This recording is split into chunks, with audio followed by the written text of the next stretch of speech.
कभी सोचा है कि अगर हमारे पास एक ऐसी सुपर पावर हो जो हर अंदाजे को यकीन में बदल दे?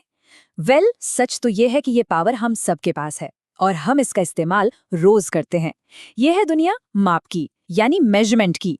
ये हमें धुंधले अंदाजों की दुनिया से निकालकर एकदम साफ और सटीक नतीजों तक ले जाती है। तो सवाल यही उठता है कि हम अंदाजा लगाना छोड़कर किसी भी चीज के बारे में पूरे यकीन से कैसे जान सकते हैं? देखिए, इसका जवाब सिर्फ एक शब्द में है, माप। तो चलिए इस कमाल की दुनिया में थोड़ा और गहरा उतरते हैं। तो आखिर ये माप है क्या? बड़े सीधे शब्दों में कहें तो ये किसी भी चीज का सही साइज, वजन या मात्रा पता करने का एक तरीका है।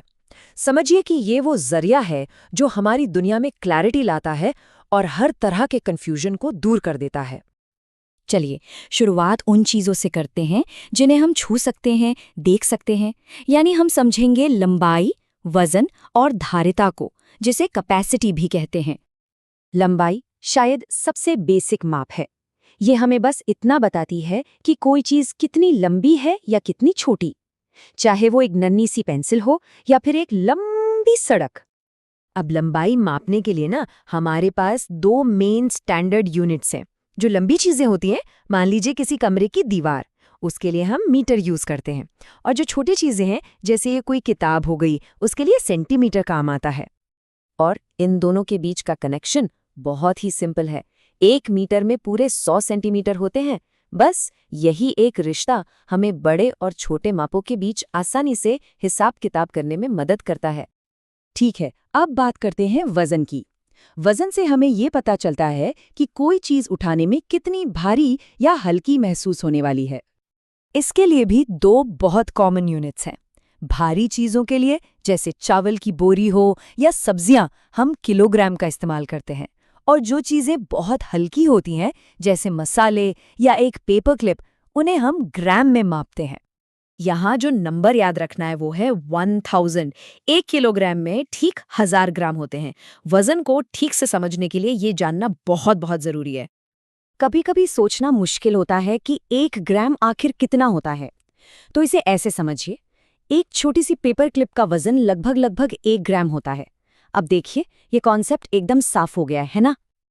चलिए अब आगे बढ़ते हैं धारिता यानी कैपेसिटी पर। ये हमें बताती है कि किसी बर्तन में, जैसे कोई बॉटल या ग्लास है, उसमें कितना लिक्विड आ सकता है। सीधी सी बात है, एक बाल्टी की कैपेसिटी 1 कप से कहीं ज्यादा होती है। लिक्विड्स को मापने के लिए हम लीटर और मिलीलीटर का इस्तेमाल करते हैं। ज्यादा मात्रा के लिए, जैसे दूध का कार्टन या पानी की बोतल, लीटर यूज होता है, और कम मात्रा के लिए, जैसे 1 चम्मच दवा, मिलीलीटर का। और यहाँ भी देखिए, 1000 का नंबर फिर से काम आता है। 1 लीटर में पूरे 1000 मिलीलीटर होते हैं। ये याद रखना कितना आसान है। अच्छा, अब उन चीजों को मापने की तरफ बढ़ते हैं जिन्हें हम पकड़ तो नहीं सकते, लेकिन जो हमारी दुनिया को समझने के लिए उतने ही जरूरी हैं। मेरा मतलब है समय और तापमान। समय की सबसे बेसिक यूनिट्स क्या हैं? सेकंड, मिनट और घंटा।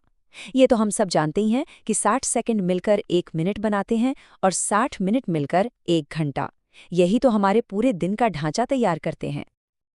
और फिर आता है तापमान। ये हमें बताता है कि कोई चीज छूने में कितनी गर्म या कितनी ठंडी है। सीधी सी बात है, गर्म चीजों का तापमान ज्यादा होता है और ठंडी चीजों का कम।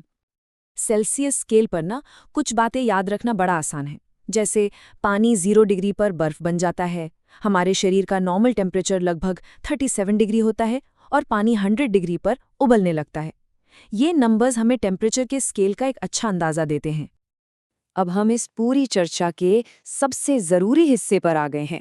वो एक अकेला आइडिया जिसने माप को इतना पावरफुल बना दिया, और वो है एक स्टैंडर्ड, यानी एक मानक पर सबकी सहमति। 1 मिनट के लिए सोचिए, अगर हम पुराने जमाने की तरह अपने हाथ या पैर से चीजें नाप रहे होते, अगर कोई कहे कि एक टेबल 5 हाथ लंबी है, तो क्या उसका मतलब मेरे लिए और किसी और के लिए सेम होगा? जाहिर है नहीं, बिल्कुल नहीं। इन्हें कहते हैं नॉन स्टैंडर्ड यूनिट्स, जैसे कि बित्ता या कदम। ये भरोसेमंद हो ही नहीं सकते, क्योंकि हर किसी के हाथ और पैर का साइज अलग होता है। इससे सिर्फ कंफ्यूजन और गलतियां ही पैदा होती हैं। और बस यहीं पर स्टैंडर्ड यूनिट्स का जादू सामने आता है। मीटर, किलोग्राम और लीटर जैसी यूनिट्स पूरी दुनिया में हर किसी के लिए एक जैसी हैं। ये समझिए कि माप की एक यूनिवर्सल भाषा है जो पक्का करती है कि नतीजे हमेशा सटीक और भरोसेमंद हों। तो आखिर में सवाल ये है कि ये सब इतना ज़रूरी क्यों है? देखिए, माप सिर्फ मैथ्स की कोई चीज़ नहीं है। ये वो नींव है, वो बुनियाद है जिस पर हमारी आज की पूरी दुनिया टिकी हुई है। माप की वजह से ही हम दुकान से सही मात्रा में सामान खरीद पाते हैं, टाइम पर अपनी ट्रेन पकड़ पाते हैं और बड़ी-बड़ी इमारतें बना पाते हैं। ये हमारी जिंदगी में एक ऑर्डर लाता है और हर तरह के कन्फ्यूजन को दूर करता है। तो जाते जाते एक सवाल के साथ छोड़ जाते हैं, आज के दिन में ऐसी कौन सी एक चीज़ थी जो बिना माप के नामुमकिन होती? जरा सोचिएगा और जवाब मिलेगा कि माप हमारी दुनिया में हर जगह मौजूद है।